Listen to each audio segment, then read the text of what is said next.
నమో వెంకటేశాయ. అఖిలాండ కోటి బ్రహ్మాండ నాయకుడైన శ్రీ శ్రీనివాస పరబ్రహ్మ యొక్క దివ్యానుగ్రహ విశేషం చేత తిరుమల తిరుపతి దేవస్థానం వారు నిర్వహించే అనేక ధార్మిక కార్యక్రమాల్లో భాగంగా ప్రతిరోజు మనం శ్రీమన్ మహాభారత అంతర్గత అరణ్య పర్వలోని విశేషాలను యథాశక్తి తెలుసుకునే ప్రయత్నం చేస్తూ ఉన్నాం. ఈనాటి ప్రవచన కార్యక్రమాన్ని మంగళ పద్యాన్ని పఠిస్తూ ప్రారంభించుకుందాం.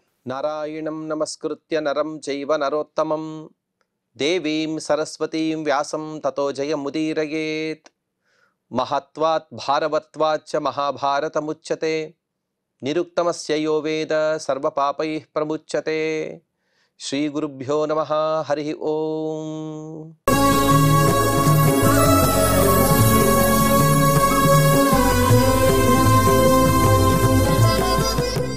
యక్షుడు అనేక ప్రశ్నలను అడుగుతూ ఉంటే దానికి సమాధానాన్ని ధర్మరాజు గారు ఇస్తూ ఉన్నారు. అందులో పూర్వం చెప్పిన విధంగా ప్రతి ఒక్క మనిషికి కూడా ఔన్నత్యం అనేది కులం వలన రాదు, చదువు వలన రాదు. అతని యొక్క ఆచారం, అతని యొక్క సత్ప్రవర్తన, వీటి వలన మాత్రమే వస్తుంది. అందుకోసమే వృత్తం యత్నేన సంరక్షం, అతని శీలం ద్వారా మాత్రమే అతను గొప్పదనాన్ని పొందగలడు అని ధర్మరాజు గారు చక్కటి మాటలను చెప్పారు. తర్వాత యక్షుడు ప్రశ్నిస్తూ యక్షౌవాచ ప్రియవచనవాది కిం లభతే విమృశిత కార్యకరః కిం లభతే బహుమిత్రకరః కిం లభతే ధర్మే రతః కిం లభతే కథయ. ఓ ధర్మరాజా, మధురంగా మాట్లాడేవాడికి దక్కేదేమిటి? ఆలోచించి పనిచేసేవాడికి ఏం లభిస్తుంది? అనేక మంది మిత్రులను పొందిన వాడికి కలిగేటువంటి లాభమేమిటి? ధర్మనిష్ఠునికి లభించేదేమిటి అని 4 ప్రశ్నలను తను అడిగాడు. అందుకు యుధిష్ఠిరుడు సమాధానమిస్తూ యుధిష్ఠిరౌవాచ ప్రియవచనవాది ప్రియో భవతి విమృశిత కార్యకరోధికం జయతి బహుమిత్రకర సుఖం వసతే యశ్చ ధర్మరత సగతిం లభతే. ప్రతి ఒక్క మనిషి కూడా వీటిని అనుసరిస్తే మనం ఇహలోకంలో చాలా సుఖంగా ఉండగలం, అలాగే ధర్మబద్ధంగా కూడా ఉండగలం. యుధిష్ఠిరుడు చెబుతున్నాడు, ప్రియవచనవాది ప్రియోభవతి. ఎవడైతే అందరికీ హితకరంగా ప్రియకరంగా మాట్లాడతాడో వాడు అందరికీ ప్రీత్యాస్పదుడవుతాడు. ప్రియవాక్య ప్రధానైన సర్వే తుష్యంతి జంతవః తస్మాత్ తదేవ వక్తవ్యం వచనే కా దరిద్రత. మన దగ్గర ఉండేటువంటి బంగారం నగలు ఇవ్వక్కర్లేదు, మన ఇంట్లో ఉండేటువంటి ధనధాన్యాదులను ఖర్చు చేయక్కర్లేదు. చక్కటి మాటలు మాట్లాడితే చాలు, అందరూ సంతోషిస్తారు కదా. అందుకోసం మాట్లాడడానికి కూడా ఏమయ్యా దారిద్ర్యమని సుభాషితం మనల్ని ప్రశ్నిస్తూ ఉంది. హితం మనోహారిచ దుర్లభం వచః. మన మాటలు అందరికీ హితకరంగా ఉండాలి, ప్రియకరంగా ఉండాలి. ఏదో ప్రియకరమైన మాటలు మాట్లాడతాను అని వాటిని పరుషంగా మాట్లాడకూడదు. ప్రియకరంగా చెప్పాలి, ధర్మబద్ధంగా చెప్పాలి. అటువంటి మాటలు మాట్లాడేవాడు అందరి ప్రేమను పొందగలడు. తర్వాత విమృశిత కార్యకరోధికం జయతి. ఎవడైతే యుక్తాయుక్త ఆలోచన కలిగి ఉంటాడో, ఆ ఆలోచన తగ్గట్టుగా పనిని చేస్తాడో వాడు ఎక్కువగా విజయాలను పొందుతాడు. అంటే వాడికి ఎక్కడా కూడా అపజయం అనేదే ఉండదు. అన్ని చోట్ల కూడా ఏ పనిని చేయాలన్నా కూడా 10 సార్లు ఆలోచించి సరి అయిన కాలంలో సరి అయిన ఆలోచన విధానంతో తను పని చేస్తూ ఉంటాడు. అటువంటి వాడు సర్వత్ర విజయాన్ని పొందుతాడు. బహుమిత్రకర సుఖం వసతే. అనేక మిత్రులను పొందాలి. కొందరుంటారు వారికి మైత్రి అనేది ఉండదు, అంటే వారికి స్నేహితులు అనేవారే ఉండరు. కానీ మిత్రులు ఎక్కువగా ఎవరికైతే ఉంటారో అటువంటి మిత్రుల వలన వచ్చేటువంటి ఆపదలన్నీ కూడా దాటుతాడు. మిత్రులు అంటే సామాన్యులు కారు, కష్టకాలంలో వచ్చి మన వెంట ఉంటారు. అటువంటి వారు ఎప్పుడు కూడా సుఖాన్ని పొందుతారు. ఎవరైతే ధర్మబద్ధంగా ఉంటాడో, ఎప్పుడూ కూడా ధర్మబద్ధంగా తన జీవితాన్ని కొనసాగిస్తూ ఉంటాడో వాడు గతిం సలభతే, సద్గతిని పొందుతాడు. ఇహలోకంలోనూ సద్గతినే తను పొందుతాడు, పరలోకంలో కూడా అతనికి సద్గతియే లభిస్తుంది అని సమాధానాన్ని ఇచ్చిన తర్వాత యక్షుడు ప్రశ్నిస్తూ కోమోదతే కిమాశ్చర్యం కప్పంథా కాచవార్తికా మమైతాంశ్చతురః ప్రశ్నాన్ కథయస్వ జలం పిబ. ఓ ధర్మరాజా, సుఖంగా ఎవరు ఉండగలరు? ఆశ్చర్యం అనేది ఏమిటి? మార్గమేమిటి? వార్త ఏమిటి? ఈ 4 ప్రశ్నలకు నీవు సమాధానాన్ని ఇచ్చి నీటిని తీసుకువెళ్ళమని తను చెప్పాడు. అంటే ఈ ప్రశ్నలు వాస్తవంగా మనకు అర్థమే కాదు. ఈ విధంగా మనకు ఎవరైనా ప్రశ్నిస్తే మనం ప్రశ్న అడిగిన వారిని పిచ్చివారిగా చూస్తాం. కానీ ధర్మరాజు గారి యొక్క సమాధానాలు విన్న తర్వాత మనకు ఈ ప్రశ్న యొక్క మహత్వం అనేది తెలిసి వస్తుంది. యుధిష్ఠిరుడు ఇంతవరకు కూడా 4 ప్రశ్నలకు ఒక్కొక్క శ్లోకంలో సమాధానం ఇస్తూ వచ్చాడు. ఇతపూర్వం బ్రాహ్మణ్యం గురించి కూడా ఒకే విషయంగా 4 శ్లోకాల ద్వారా సమాధానాన్ని ఇచ్చాడు. కానీ ఇప్పుడు 4 ప్రశ్నలకు 4 శ్లోకాలతో తను సమాధానం ఇస్తూ ఉన్నాడు. మొట్టమొదటి ప్రశ్న కోమోదతే, ఎవరు సుఖంగా ఉండగలరు అనే దానికి సమాధానం ఇస్తూ, పంచమే హనిషష్ఠేవా శాఖం పచతి స్వే గృహే అనృణీ చాప్రవాసీ చ సవారిచర మోదతే. హే వారిచర, అంటే యక్షుడు తన గురించి తను చెప్పుకున్నాడు, నేను ఎప్పుడు కూడా నీటిలో ఉంటానని. అటువంటి నీటిలో ఉండే ఓ యక్ష, ఎవడైతే అప్పులేనిగా ఉంటాడో, అప్పు అనేది కొంతవరకు మాత్రమే అది హితకరంగా ఉంటుంది. కొన్ని సందర్భాల్లో మాత్రమే ఆ అప్పు అనేది ఆమోదయోగ్యం. తను ఎంతవరకైతే తీర్చగలడో, తను లేకున్నా కూడా ఆ అప్పు యొక్క బాధతో కుటుంబం ఎటువంటి ఇబ్బందులకు గురి కాకూడదు. అటువంటి అప్పు, ఆ విధంగా అప్పు లేనివాడు, అలాగే స్వదేశంలో ఉన్నవాడు, పరదేశంలో ఉండి ఎన్ని సంపదలున్నా ఎంత స్వాతంత్రం ఉన్నా కూడా అదంతా కూడా క్షణికంగా భావిస్తూ ఉండాలి. ఎటువైపు నుండి ఏ రాజు వస్తాడో తన సంపదలు ఎటు హరిస్తాడో తెలియదు. కానీ స్వదేశంలో ఉంటే దానికి ఉన్నటువంటి భద్రత ఇంకొక చోట పొందలేడు. ఆ విధంగా స్వదేశంలో ఉండేవాడు ప్రతిరోజు ఉపవాసం ఉంటూ ఉన్నాడు. చివరికి 5వ రోజునో లేకపోతే 6వ రోజునో కలో గంజో లేకపోతే అన్నం మాత్రమే వండి తను దాన్ని మాత్రమే ఆహారంగా స్వీకరించేవాడు. అలాగే చివరికి పరాన్నాన్ని, అంటే ఇంకొకరి ద్వారా అన్నాన్ని, ఖాద్య పదార్థాలను ఆశించనివాడు. అన్నిటికన్నా బహుదోషం అంటే పరాన్నము.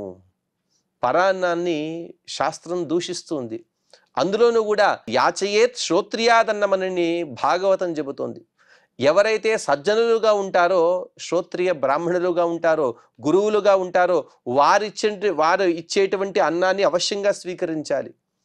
ఎవరు పడితే వారు ఇచ్చేటువంటి అన్నము, అది ఎందుకు ఇస్తున్నారో తెలియదు, ఎలా ఇస్తున్నారో తెలియదు, ఎలా వండారో తెలియదు, అటువంటి అన్నాన్ని మాత్రం స్వీకరించకూడదు. దాన్నే పరాన్నమని అంటారు. అటువంటి పరాన్నాన్ని ఎవరైతే స్వీకరిస్తారో పరులయందు, అనగా ఇచ్చిన వారి వండిన వారిలో ఉండేటువంటి దోషాలన్నీ కూడా ఆ అన్నం ద్వారా తీసుకున్న వాడికి వస్తాయి. అందుకోసమే పరాన్నాన్ని శాస్త్రం నిషేధిస్తుంది. ఈ విధంగా ఓ జలచరుడైన ఓ యక్ష, అప్పులేనివాడు, స్వదేశంలో ఉండేవాడు, 5-6 రోజులకు ఒకసారి భోంచేసేవాడు, అలాగే పరాన్నాన్ని ఆశించనివాడు, వీరందరూ కూడా మోదతే, వీరందరూ కూడా సుఖంగా ఉంటారు.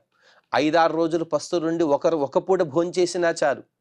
తన ఇంట్లో తను వండుకున్నాడు, తన కాయ కష్టం ద్వారా వచ్చినటువంటి ఆ డబ్బుతో ఏదో ధాన్యాన్ని కొనుక్కొని దాని ద్వారా భోంచేస్తూ ఉన్నాడు. అటువంటి వారి దగ్గర ఉండేటువంటి సుఖము పంచభక్ష పరమాన్నాలు తినేటువంటి రోగి దగ్గర కూడా ఉండదు. పంచభక్ష పరమాన్నాలు అయితే ఉంటాయి, కానీ ఒంటి నిండా రోగాలే, దానివల్ల సుఖం లేదు కదా అని సుఖానికి కారణంగా యుధిష్ఠిరుడు ఇవన్నీ కూడా కారణాలు చెప్పాడు. తర్వాత ప్రశ్న కిమాశ్చర్యం అని అడిగాడు. ఆశ్చర్యం అనేది ఏమిటి, ఆశ్చర్యమైనది ఏమిటి అని అడిగాడు. అందుకు యుధిష్ఠిరుడు సమాధానమిస్తూ, అహన్యహని భూతాని గచ్చంతీహ యమాలయం శేషాస్థావరమిచ్చంతి కిమాశ్చర్య మతఃపరం. ఓ యక్ష, ఈ ప్రపంచం నుండి ప్రతిరోజు కూడా కొన్ని వేల లక్షల కోట్ల జీవులు యమలోకానికి వెళ్తూ ఉన్నారు. కొన్ని ఇంకొంతకాలం ఎక్కువగా బతుకుతూ ఉన్నాయి, బతకాలని అనుకుంటున్నాయి ఇంకొన్ని. ఇంతకు మించిన ఆశ్చర్యమేమున్నది? కాటకోపనిషత్తులో నచికేతుడు చెబుతాడు, బహూనామేమి ప్రథమో బహూనామేమి మధ్యమః కింస్విద్యమస్య కర్తవ్యం యన్మయాద్య కరిష్యతి. 6 సంవత్సరాల అబ్బాయి ఏదో తండ్రి యొక్క ఆగ్రహానికి గురియై చనిపోవలసి వచ్చింది. ఆ సందర్భంలో అతను చెబుతాడు, ఎందరో చనిపోయారు, చనిపోయిన వారిలో నేనొకడిని, ఇంకెందరో భావి కాలంలో చనిపోతారు, వారిలో నేనొక్కడినే. మరణం అనేది నాకొక్కడికే రాలేదు కదా, అందరితో పాటు నాకు మరణం వచ్చింది, ఇందులో ఆశ్చర్యం ఏమిటి? అలాగే నేను వెళ్ళడం వల్ల యమధర్మరాజు గారికి ఏమైనా ఆపద వస్తుందా, లేకపోతే అతనికి ఏదైనా లాభం ఉన్నదా? లేదు కదా అని భావించి తను మరణాన్ని ఆహ్వానిస్తాడని మనం అక్కడ వింటాం. అదే విషయాన్ని యుధిష్ఠుడు చెబుతూ ఉన్నాడు. ఎందరో మరణించబోతున్నారు, ఎందరో మరణించారు, దీనికన్నా ఆశ్చర్యమేముంది? ఎందుకంటే జీ పుట్టిన ప్రతి ఒక్కడు కూడా సాధారణంగా పుట్టిన ప్రతి ఒక్కడు కూడా నేను బహుకాలం జీవించాలని అనుకుంటాడు. ఎన్నో ఔషధాలు స్వీకరిస్తాడు, ఆహారపథ్యంతో ఉంటాడు, వ్యాయామాలు చేస్తాడు, కసరత్తులు చేస్తాడు, సౌందర్య సాధనాలను తను ఒంటికి పులుముకుంటాడు, ఎన్నో మూలికలను సేవిస్తాడు. కానీ అతని యొక్క మరణకాలం సమీపించిన తర్వాత ఒక్క క్షణం కూడా తను బతకలేడు. ఎంత ప్రయత్నం చేసినప్పటికీ కూడా, ఎంత ఖర్చు చేసినప్పటికీ కూడా, ఎన్ని యజ్ఞయాగాలు చేసినప్పటికీ కూడా అతని మరణం వస్తే ఒక్క క్షణం కూడా అతన్ని ఆపలేము. దీనికన్నా ఆశ్చర్యమైనది ప్రపంచంలో ఏదైనా ఉన్నదా అని ధర్మరాజు గారు అడుగుతున్నారు. మనల్ని అడిగితే లోకంలో వింతలు అంటే 7 వింతలు మనం చూపిస్తాం. మరణానికన్నా వింత మరొకటి ఉన్నదా అని ధర్మరాజు గారు చెప్పిన తర్వాత 3వ ప్రశ్న, కః పంథాః, మార్గమేమిటి అని అడిగాడు. అందుకు యుధిష్ఠిరుడు సమాధానమిస్తూ, తర్కో ప్రతిష్ఠశ్రుతయో విభిన్నాః నైకో ఋషిర్యస్య మతం ప్రమాణం ధర్మస్య తత్వం నిహితం గుహాయాం మహాజనో ఏన గతస్స పంథాః. దీనికి సామాన్యమైనటువంటి అర్థము, తర్కానికి స్థితి లేదు, శృతులు కూడా విభిన్నంగా ఉన్నాయి, ఋషులు అనేకులు, ఏ ఒక్కరి మతాన్ని కూడా మనం ప్రామాణికంగా స్వీకరించలేము, ధర్మం యొక్క తత్వము అత్యంత గూఢమైనది, అందుకోసమే ఓ మహాపురుష దీనికన్నా ఇదే మార్గము అని చెప్పాడు. అంటే నైషాతర్కేన మతిరాపనేయ అని ఉపనిషత్ మనకు చెబుతోంది.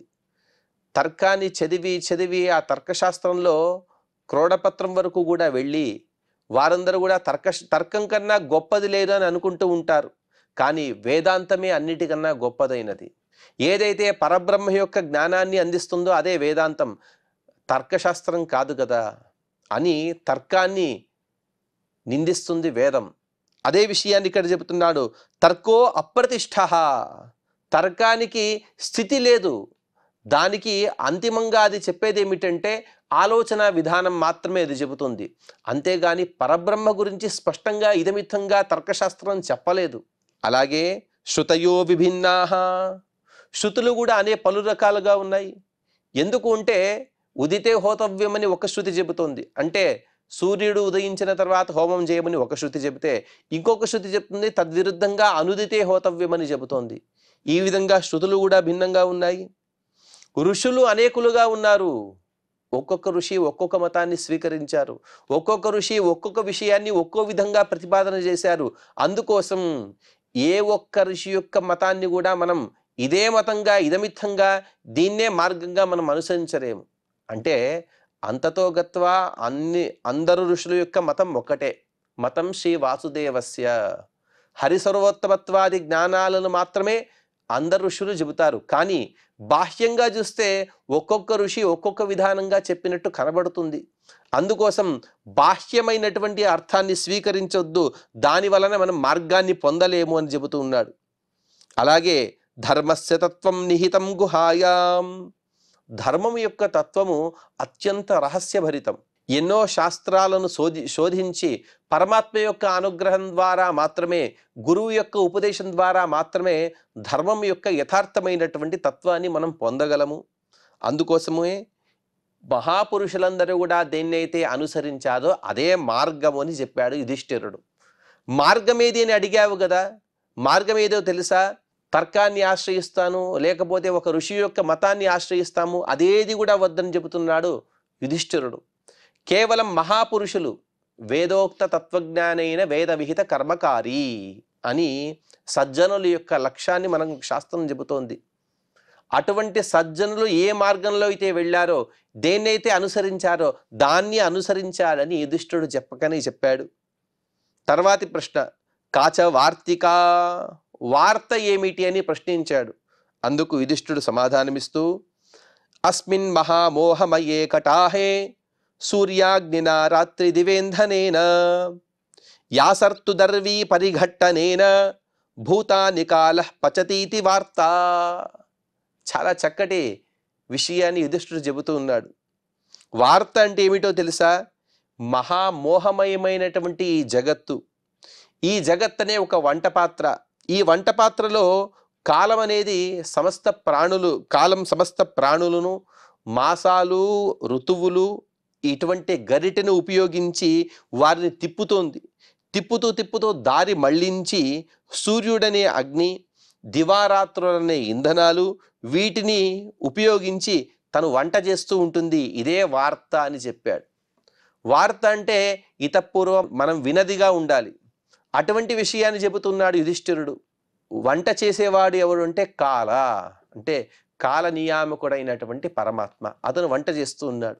దానికి వంట చేయాలంటే ఒక పాత్ర కావాలి కదా. ఆ పాత్ర ఏమిటంటే 14 లోకాలతో కూడినటువంటి ఒక పాత్ర. ఈ పాత్రలో తను వంట చేస్తూ ఉన్నాడు. అందులో వండబడేవి ఏమిటంటే సమస్త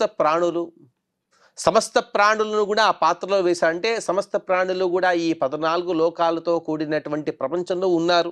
ఇందులో ఆ వంట చేసేటప్పుడు గరిటె తిప్పాలి కదా. గరిటె తిప్పడం ద్వారా ఏమవుతుందంటే ఏ పదార్థం ఎక్కడెక్కడ ఉండాలో ఆయా పదార్థాలు అక్కడికక్కడికి వెళ్తూ ఉంటాయి. అలాగే పరమాత్మ మనకు ఆ పాత్రలో తిప్పడానికి సాధనంగా మాసాలు, ఋతువులు, గంటలు, దినాలు, సంవత్సరాలు ఇటువంటి సమయాన్ని తను గరిటగా చేసుకున్నాడు. వాటిని దారి మళ్ళిస్తాడు. అలాగే ఆ వంట వండే సందర్భంలో కింద మంట ఉండాలి కదా. ఆ మంట ఏమిటంటే సూర్యుడనే అగ్ని ద్వారా, అనగా సూర్యుడు కూడా కాల నియామకుడు కాబట్టి ఆ సూర్యుడనే అగ్ని ద్వారా తను వంట చేస్తున్నాడు. ఆ మనం మంట వెలిగించాము, దానికి ఒక ఇంధనం కావాలి కదా. కట్టెలో, బొగ్గో ఇత్యాదులు. అవి ఏమిటి అంటే దివారాత్రులు, పగలు రాత్రి ఇటువంటి ఇంధనాన్ని ఉపయోగించి పరమాత్మ వంట చేస్తూ ఉన్నాడు. ఇదే వార్త అని 4 ప్రశ్నలకు 4 శ్లోకాలతో సమాధానమిచ్చాడు యుధిష్ఠిరుడు. తర్వాత యక్షుడు చెబుతూ, వ్యాఖ్యాతామే త్వయా ప్రశ్న యాథా తత్యం పరంతప పురుషం త్విదానీం వ్యాఖ్యాహి యశ్చ సర్వధనీ నరః. మళ్ళీ యక్షుడు చెబుతున్నాడు, ఓ ధర్మరాజా, నా ప్రశ్నలకు అత్యంత హేతుబద్ధమైనటువంటి సమాధానాన్ని ఇచ్చావు. ఇక ఆ ప్రశ్నల యొక్క చివరి భాగాన్ని అందుకుంటున్నాడు యక్షుడు. ఇక పురుషుడంటే ఎవరు, అందరికంటే ధనవంతుడు ఎవరు అని ప్రశ్నించాడు. అందుకు యుధిష్ఠిరుడు చెబుతూ, దివం స్పృశతి భూమిం చ శబ్దః పుణ్యేన కర్మణ యావత్ సశబ్దో భవతి తావత్ పురుష ఉచ్యతే.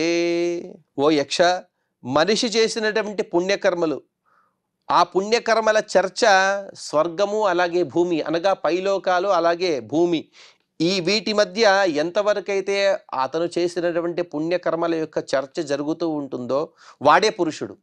అంటే సత్కర్మలను ఆచరించి ఆ సత్కర్మల ద్వారా లోకానికి ఉపకారం చేసి ఉపకారం పొందిన వారందరూ కూడా ఎంతవరకైతే అతన్ని స్మరిస్తూ ఉంటారో అంతవరకు కూడా స్మరించబడేవాడు వాడే పురుషుడు. పృథుచక్రవర్తి, అలాగే ఎందరో మాంధాత, నహుశోంబరీష సగరో, రాజా పృథుర్హయ అని చెప్పిన విధంగా ఇత్యాది మహారాజులు, కశ్యపాది ఋషులు వీరే పురుషులు. ఎందుకంటే వారెన్నో సత్కర్మలను చేశారు. ఆ సత్కర్మలను మనం పదే పదే స్మరించుకుంటూ ఉంటాం. అటువంటి స్మరణలో విషయులైనటువంటి వారే పురుషులు, అనగా గొప్ప కీర్తి కలిగిన వారు. మంచి కార్యాలు చేసి దాని ద్వారా మంచి పేరును సంపాదించిన వారే పురుషులు అని చెప్పాడు. అంటే పురుషుడు అంటే ఒక లింగవాచకం కాదు. ఎందుకంటే ఇతపూర్వం సావిత్రి యొక్క వృత్తాంతాన్ని కూడా మనం స్మరించుకుంటూ ఉంటాం. ఆ సావిత్రి కూడా ఇక్కడ పురుషుడనే శబ్దంతో వాచ్యురాలే, ఎందుకంటే ఆవిడను కూడా మనం స్మరిస్తాము కాబట్టి. అలాగే తర్వాత ప్రశ్నను, అందరికన్నా ధనవంతుడు ఎవడు అని ప్రశ్నించాడు యక్షుడు. దానికి సమాధానమిస్తూ, తుల్యే ప్రియా ప్రియేయస్య సుఖ దుఃఖే తథైవ చ అతీతా నాగతే చోభే సవై సర్వధనీ నరః. ప్రియాప్రియములను, సుఖదుఖాలని, భూత భవిష్యత్తులను, ఇటువంటి ద్వంద్వాలను, అనగా ఒకటి ఉంటే మరొకటి ఉండదు. ఒకటి మనకు సుఖాన్ని చేకూరుస్తే మరొకటి దుఃఖాన్ని చేకూరుస్తుంది. అన్నీ కూడా పరస్పర పరిహారేణ ఉండేవి. ఇవన్నీ కూడా వీటిని సమానంగా చూసేవాడెవరైతే ఉంటాడో వాడే ధనవంతుడు. అద్వేష్ట సర్వభూతానాం మైత్రః కరుణయేవచ అని చెప్పిన విధంగా, అలాగే తుల్య నిందా స్తుతిర్మౌని అని చెప్పినట్టుగా, అనగా మనం ఎవరినైనా స్తోత్రం చేసినా కూడా, లేకపోతే మనల్ని ఎవరినైనా పొగిడినా కూడా రెండిటిని సమానంగా స్వీకరించేవాడు. శీతాన్ని ఔష్ణ్యాన్ని రెండిటిని సమానంగా అనుభవించేవాడు. రాగిని అలాగే బంగారాన్ని రెండిటిని సమానంగా చూసేవాడు. ఇటువంటి వారే మహాధనవంతులు.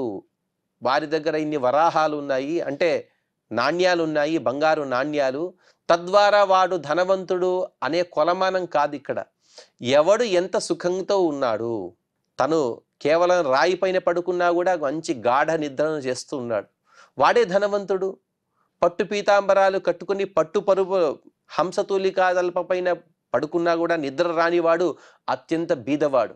వాడికన్నా దరిద్రుడు మరొకరు ప్రపంచంలో లేరు అని యుధిష్ఠిరుడు చెబుతున్నాడు. తర్వాత మరొక శ్లోకంలో కూడా సర్వధనవంతుడి గురించి తను నిర్వచనాన్ని ఇస్తూ, భూత భవ్య భవిష్యేషు నిస్పృహ శాంతమానసః సుప్రసన్న సదా యోగి సవై సర్వధనీశ్వర. ఓ యక్ష, కొన్ని కార్యాలు జరిగిపోయి ఉంటాయి, ఇంకొన్ని జరగబోతాయి, ఇంకొన్ని ఇప్పుడు జరుగుతున్నాయి. దాన్నే మనం భూత భవిష్యత్ వర్తమానాలని 3 రకాలుగా విభజిస్తాం. అటువంటి వాటిపైన నిస్పృహుడై ఉంటాడు, శాంత మనస్కుడై ఉండి సుప్రసన్నుడై నిరంతరం కూడా యోగిగా ఉండగలిగిన వాడే మహాధనవంతుడు. అంటే పూర్వకాలంలో నాకు ఇన్ని కష్టాలు వచ్చాయి, లేకపోతే అప్పుడు నేను ఇంత సుఖంగా ఉన్నాను, ఇప్పుడు ఇన్ని కష్టాలను పడుతున్నాను, లేకపోతే ఇప్పుడు ఇంత సుఖాన్ని పొందుతున్నానని అప్పటి కష్టాల గురించి బాధపడి ఇప్పటి సుఖాల గురించి తను సంతోషపడడం, లేకపోతే పూర్వకాలంలో తను పడినటువంటి సుఖాన్ని స్మరిస్తూ ఇప్పుడు పడేటువంటి దుఃఖం కోసం దుఃఖించడం. ఇలా కాకుండా 3 కాలాలలో కూడా భూత భవిష్యత్ వర్తమానాలలో వచ్చినటువంటి సుఖ దుఃఖాలతో సంబంధం లేకుండా, వాటిపైన స్పృహ లేకుండా, వాటి వలన కలిగేటువంటి సుఖ దుఃఖాల నుండి బాధపడకుండా, సంతోషాన్ని పొందకుండా సమానంగా స్వీకరించేవాడు ఎవరైతే ఉంటాడో వాడే సకల ధనవంతుడు. కొందరుంటారు ఎప్పటికీ కూడా ఒకే రకంగా ఉంటారు, ఎంతో కష్టంతో చాలా పెద్ద స్థాయిని పొందుతారు. వారు ఎప్పుడు కూడా అదే రకంగా ఉంటారు. అంటే వారు ఏ స్థాయి నుంచి అయితే పైకి వచ్చారో అదే స్థాయి మరొకసారి వచ్చినా కూడా, అంటే ఇప్పుడు 1 రూపాయితో ప్రారంభించి కొన్ని కోట్ల రూపాయలు సంపాదించిన ఒక పురుషుడు ఉన్నాడు. తను చివరికి ఏదో కారణం చేత బీదవాడైపోతే అలాగే ఉంటాడు, స్థితప్రజ్ఞుడుగా ఉంటాడు. ఎందుకంటే నేను ఇక్కడి నుంచే వచ్చాను, ఇదే స్థాయి నాకు ముందు ఉండేది కాబట్టి ఆ స్థాయిలో తను ఎటువంటి బాధను కూడా పొందడు. అందుకోసమే శాస్త్రం చెబుతోంది, చెప్పులు కుట్టేవాడైనా సరే వాడు సంతోషంగా ఉన్నాడంటే మహాధనికుడి కన్నా వీడే అదృష్టవంతుడు అని చెబుతోంది శాస్త్రం. అంటే ధనవంతుడు అనేదానికి కొలమానం ఏమిటంటే ధనం కాదు, వాడెంత సుఖంగా ఉన్నాడు, వాడు యోగిగా ఉన్నాడు, వాడికి మమత అహంకారము ఇత్యాది దోషాలు లేకపోతే వాడే ధనవంతుడు. అంటే ధనం అనేది గుణాలకు సంబంధించినది కానీ ద్రవ్యానికి సంబంధించినది కాదు అని స్పష్టంగా చెబుతున్నాడు యుధిష్ఠిరుడు. ఇక్కడికి యక్షుడు ప్రశ్నించే ప్రశ్నలన్నీ కూడా అయిపోయాయి దాదాపుగా. సామాన్యంగా లెక్క వేస్తే 127 దాదాపుగా 127 ప్రశ్నలను వేశాడు. ఆ 127 ప్రశ్నలకు కూడా అత్యంత సమాధానకరంగా యక్షుడు తృప్తి పొందేట్టుగా సమాధానాలు ఇచ్చాడు యుధిష్ఠిరుడు.